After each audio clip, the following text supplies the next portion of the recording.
اینو میتونین رو اوتو هم بذارین. این 4 تا رو قطعا آن کنین، 3 تا رو آف. اینو بذارین روی 8. اگه رب داره به رمتون، اگه رمتون 16 قطعا رو 8 بزنین، اگه پایینتر بود دقیقاً نصف همون رمتون بزنین. این گزینه هم روی گزینه 2 4ش خیلی خوب کار میکنه. الان مثلا این سیزن روی 4ش خیلی خوب کار میکنه، سیزن قبلی روی 2 خیلی خوب کار میکنه. اینم رزولوشن قطعا رو همین بذارین. اسکرین دی آی پی هم رو 120. این گزینه هم روی 720 بذارین. اینم رو اسمو. تمام سیو. البته تو بازی چیز خاصی نداره، فقط اون تنظیمات فریم ریتشه که فریم ریتش اگه مثلا چی بیشتر بزنین دیگه محدودیت نداره راحت. اینجا دستم بگیرم. حالا یکم هم باز دیر میاد دیگه، گیم لوپ دیگه. حالا این سیزن خیلی باگ داشت، این سیزن که اومد، میگم سیزن ها، میگم این سیزن قبل خیلی باگ داشت، این سیزن باز خیلی خوب شده. لگش واقعا خیلی توی سیزن بهتر شده، لگ خیلی کم میزن.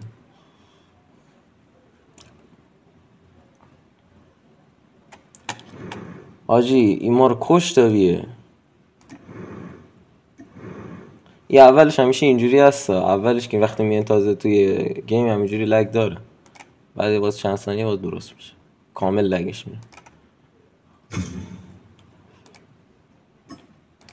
خب اینجا گرافیک کوالیتیه، اینم فریم ریت. خب گرافیک کوالیتی رو لو بذاریم، روی چیز فشار میاد روی گیم لوپ. بعد فریم ریت رو بزنین رو اولترا. این گزینه فریم ریت هم آن کنین. این فریم ریت رو تا 120 بذارین دیگه. بعد تمام. اگه حالا اینو یه تست فریم رو بگیریم. آلکاتراز هم اومده. آره جمعه اساسی نیست. یه تست هم الان توی گیم واسطه میگیرم، بعد نگاه کنین دیگه. صفحه اون گیم لوپ دیگه سوتی موتی زیاد بود.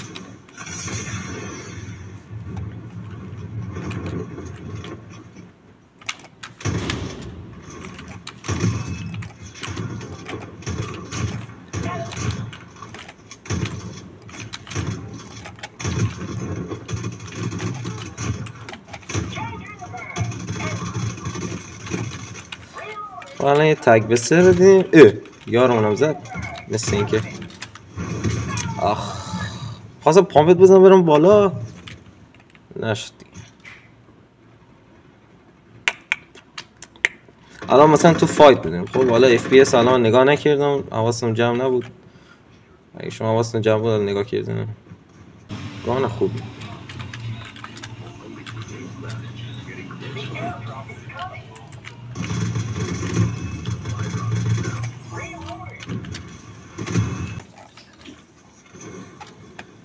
شادگان اعتماد نیست.